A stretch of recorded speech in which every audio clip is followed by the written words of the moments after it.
Bonjour à tous, je me présente, je m'appelle Jean Auparc, je suis pasteur de l'Église évangélique de Vendeuvre. Je me réjouis vraiment de partager la parole de Dieu avec vous ce matin. Ce matin, j'ai choisi un texte dans les Actes, chapitre 27. C'est l'histoire de l'apôtre Paul qui est en chemin vers la ville de Rome. Je vous parle un petit peu le contexte. Paul arrive à Jérusalem et les Juifs voulaient le faire tuer à cause de l'évangile qu'il proclamait.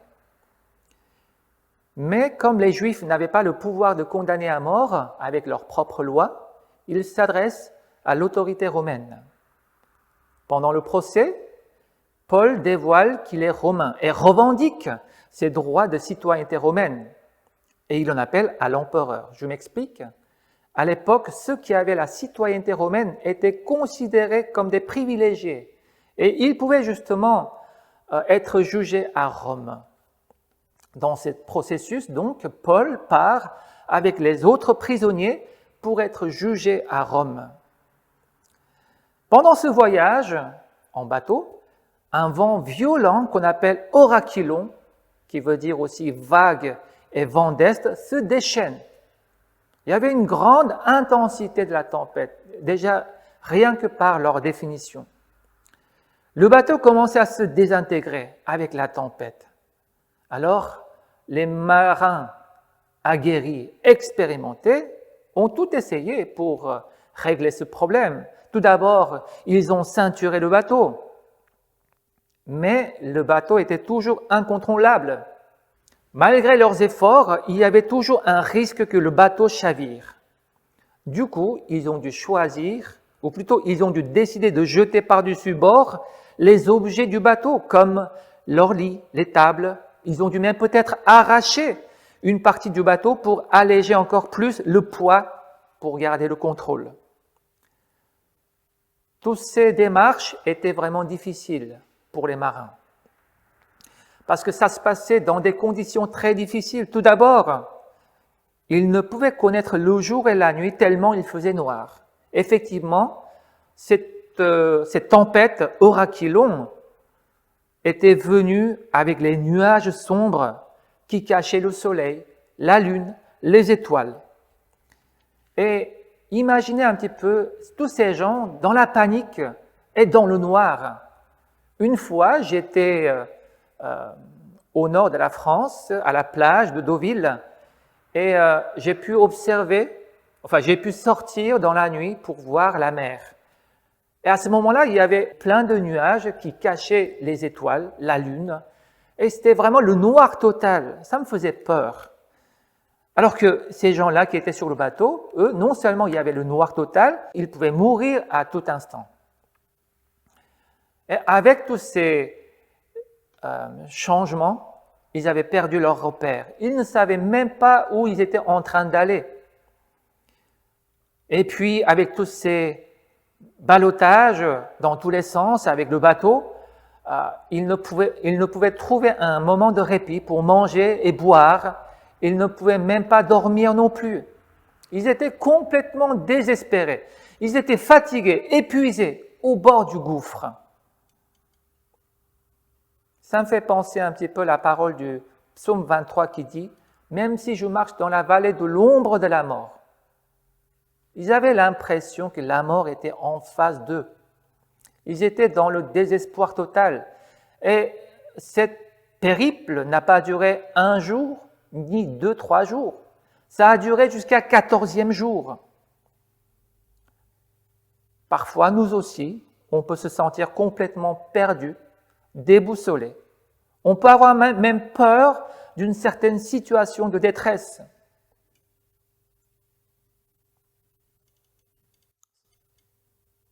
Certains d'entre vous ont dû peut-être traverser ce genre d'événement où vous aviez l'impression d'être dans le noir total, dans l'incertitude pour l'avenir.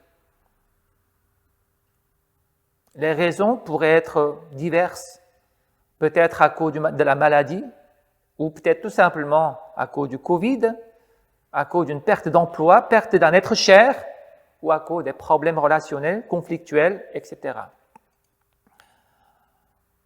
En repensant cette phrase, la vallée de l'ombre de la mort, j'ai aussi pensé les Afghans qui doivent en ce moment souffrir beaucoup.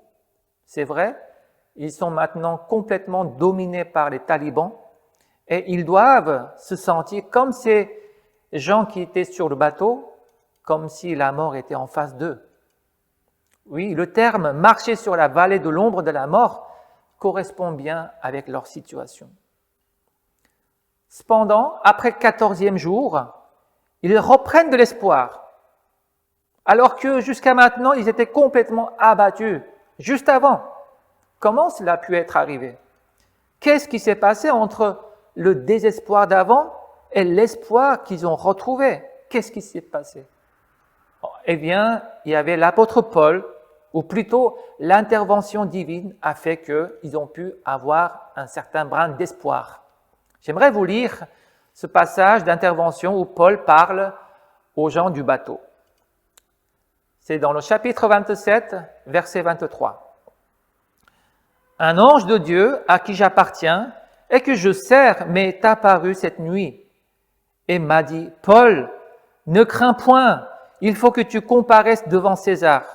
Et voici, Dieu t'a donné tout ce qui navigue avec toi. » Autrement dit, un ange, il est en train de dire aux gens, « Voici, ne soyez pas dans le désespoir, car je suis le serviteur de Dieu et un ange m'est apparu. Il m'a même informé que je dois comparaître devant le César et je serai sain et sauve, de même vous aussi. » Et il dit encore, « C'est pourquoi, hommes, rassurez-vous, car j'ai cette confiance en Dieu qu'il en sera comme il m'a été dit. Mais nous devons échouer sur une île. » Cette parole d'encouragement a transformé même leur cœur, leur désespoir en espoir. Ils ont commencé à avoir la foi en cette parole. Cette parole a apporté une certaine force à ces marins. Alors ils ont commencé à chercher en se disant que oui, si la parole de Paul est vraie, nous devrions bientôt échouer sur une île. Et ils commencent à sonder si la terre est proche. Je vous lis la suite des versets, au verset 27. « La 14e nuit, tandis que nous étions ballottés sur l'Adriatique, c'est-à-dire tout près d'Italie, les matelots, vers le milieu de la nuit, soupçonnèrent qu'on approchait de quelque terre. Ayant jeté la sonde, ils trouvèrent 20 brasses.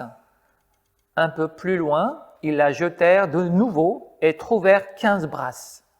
Dans la crainte de heurter contre les écueils, ils jetèrent 4 ancres de la poupe et attendirent le jour avec impatience. Impatience.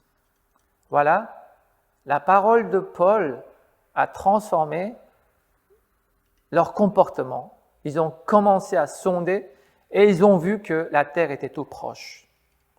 Et ils ont attendu le jour avec impatience. Ce qui est marrant, c'est que l'auteur de ce livre, les Actes, c'est-à-dire Luc, il a utilisé le mot avec impatience en utilisant le verbe eukomai, qui veut dire prier, qui veut dire aussi souhaiter, faire des vœux. C'est-à-dire que, autrement dit, les gens du bateau ont souhaité, ont prié, ont fait un vœu en attendant le jour se lève, car ils savaient qu'il y aurait de l'espoir de vie après. Paul est un apôtre qui apporte beaucoup de paroles d'espérance. D'ailleurs, dans ses écrits, il a utilisé le mot « elpis » qui veut dire « espoir » trentaine de fois. C'est quelqu'un qui veut vraiment transmettre cette espérance à tous les autres, au monde entier. C'est vrai, dans ses écrits, il raconte souvent que oui, nous méritons la mort, mais Dieu a payé le prix en nous envoyant son Fils unique, afin que quiconque croit en lui ne périsse point, mais qu'il ait la vie éternelle. Il a vraiment voulu nous transmettre que, à travers le sacrifice de Jésus, nos péchés sont pardonnés et que maintenant, nous avons cette assurance de vie éternelle. Nous avons maintenant cette espérance vivante avec le Seigneur. En tout cas, revenons à notre histoire. Paul a pu transmettre cette bonne nouvelle aux autres, et lui qui a été transformé, touché par la grâce de Dieu, il a été un canal de bénédiction. Est-ce que nous sommes aussi un canal de bénédiction, une source de bénédiction pour nos proches, comme Paul l'a été avec tous ces autres? C'est une réflexion qu'on peut se poser. Où est-ce que nous plaçons notre espérance? Souvent, les gens du monde placent leur espérance peut-être à l'argent, à la réussite sociale, le pouvoir ou à leur gloire d'antan. Mais toutes ces choses ne peuvent nous garder du désespoir du monde. En ce moment, lorsque nous regardons tout ce qui se passe dans le monde, on ne peut que se désespérer. Pourquoi? Parce que on entend tellement de bruit de guerre, de catastrophes naturelles. On a entendu plein de nouvelles de tremblements de terre dans le monde entier. On a entendu l'histoire des inondations partout dans le monde, non pas seulement en Asie, mais en Amérique, en Europe, dans tous les continents, on voit ce genre d'événements. Et sans parler du Covid, qui a fait tellement de dégâts dans le monde entier. Ce sont des raisons de désespérer. Mais le Seigneur dit, oui, vous les chrétiens, vous mes enfants, vous ne serez pas complètement en dehors des problèmes, des épreuves. Mais malgré les épreuves, je viendrai vous voir, je serai là pour vous. Le Seigneur a dit, je serai avec vous tous les jours jusqu'à la fin du monde. C'est ce qu'il fera et c'est ce qu'il respectera. J'aimerais vous parler encore une histoire d'une personne qui s'appelle Valletta Steele Cromley. Elle est mariée, elle avait 3 enfants. Cette Valletta a perdu un jour son plus petit-fils, Danny, d'une leucémie. Vous savez, pour une mère, perdre son fils, son enfant, est la plus grande souffrance. Elle a traversé cela. Quelques années plus tard, son mari Henry a succombé à la maladie de Hopkins, la maladie du cancer du sang. Donc elle est devenue veuve, encore dans la tristesse. Et puis, quelques années plus tard encore, elle a perdu ses 2 enfants dans un tragique accident de voiture. Et en plus de cela, elle a encore subi par la suite des agressions criminelles et des viols. J'avais l'impression, en entendant son histoire, j'avais l'impression d'entendre l'histoire de Job, qui a perdu en une seule journée tous ses biens, tous ses proches, toute sa famille, tous ses amis, et même la santé. Cette Valletta a connu ce malheur. Mais malgré tout, elle n'a pas abandonné Dieu. C'est vrai, souvent, Dieu ne résout pas nos problèmes, nos soucis, comme on voudrait. Mais il nous apporte la force pour surmonter les difficultés, les épreuves. Et c'est ce que Valletta a expérimenté. Valletta s'est ensuite remariée, a terminé ses études universitaires, a fait partie d'une équipe de formation missionnaire et elle a inspiré des milliers de personnes avec son histoire sur la façon dont l'amour de Jésus surmonte les ténèbres. Oui, l'amour de Jésus peut surmonter les ténèbres. Même si nous sommes dans une situation de détresse, ce Dieu bon, ce Dieu qui est compatissant, ce Dieu qui est miséricordieux, lent à la colère, riche en bonté, ce Dieu qui est mon Dieu, il peut transformer les malheurs en espoir, en espérance. J'aimerais vous lire dans Romains 15, chapitre 15, verset 13, « Que le Dieu de l'espérance vous remplisse de toute joie et de toute paix dans la foi, pour que vous abondiez en espérance par la puissance du Saint-Esprit. » Effectivement, le Seigneur a un bon projet pour vous, pour nous. Un projet non de malheur, mais un projet de paix, afin de vous donner un avenir et de l'espérance. J'aimerais vous lire encore pour terminer Jean 14, 27. Malgré que nous soyons parfois dans les détresses, le Seigneur dit, je vous laisse la paix, je vous donne ma paix, je vous donne pas comme le monde donne. C'est pour ça que votre cœur ne se trouble point, ne s'alarme point. Dans Psaume 50, il est dit aussi, et invoquez-moi au jour de la détresse, je te délivrerai et tu me glorifieras. Il y a tellement de versets de promesses qui nous rassurent. Et portons notre confiance au Seigneur. Oui, parce que ce Dieu qui est magnifique, il sera toujours avec nous jusqu'à la fin du monde. Et ne sous-estimons pas la puissance de Dieu, parce qu'il réalise souvent au-delà de ce que nous demandons ou au-delà de ce que nous pensons. N'ayez pas peur des épreuves ou même des défis à relever. C'est vrai qu'avec la période d'aujourd'hui, les églises ont des défis à relever. Mais n'ayons pas peur. Ayons la foi. Car d'une certaine manière, cette confiance, cette foi que nous pouvons avoir est le secret de la vie chrétienne. Pour terminer, j'aimerais vous lire le psaume 46. Dieu est pour nous un abri sûr, un secours toujours prêt dans la détresse.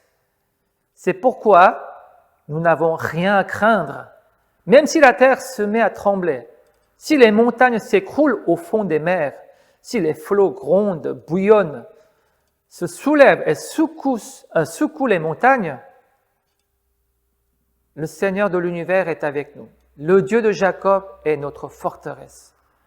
Le Seigneur de l'univers, celui qui est le créateur du ciel et la terre, est avec toi. Et le Dieu de Jacob sera ta forteresse. Que le Seigneur nous bénisse. Amen. Je vous invite à la prière. Seigneur, merci encore pour cette méditation qui nous permet de repenser que malgré nos détresses, tu ne nous abandonnes pas. Tu es toujours avec nous. Et comme Paul a été un homme fidèle et qu'à travers sa sensibilité spirituelle, à travers sa relation avec toi, il a été une source de bénédiction, aide-nous aussi à être une source de bénédiction pour nos proches, pour notre Église, pour notre pays. Seigneur, j'aimerais aussi te prier pour que tu nous donnes cette espérance vivante. C'est vrai, nous pourrions rencontrer plein d'épreuves dans la vie. Même Job disait, l'homme est né pour souffrir aussi. C'est vrai, il y a beaucoup de souffrances dans nos familles. Mais malgré tout, nous pouvons tenir bon parce que tu nous donnes la force de résister et même surmonter toutes ces difficultés. Et aussi parce que tu nous accompagnes. Oui, tu ne nous abandonnes pas comme des orphelins. Tu es toujours présent à nos côtés pour nous accompagner. Oui, toi qui es toujours le même hier, aujourd'hui et éternellement. Toi qui as réalisé tellement de miracles dans le temps, tu réalises toujours aujourd'hui ce même miracle pour nous encourager, pour nous élever, Seigneur. Que ton nom soit loué au nom de Jésus. Amen.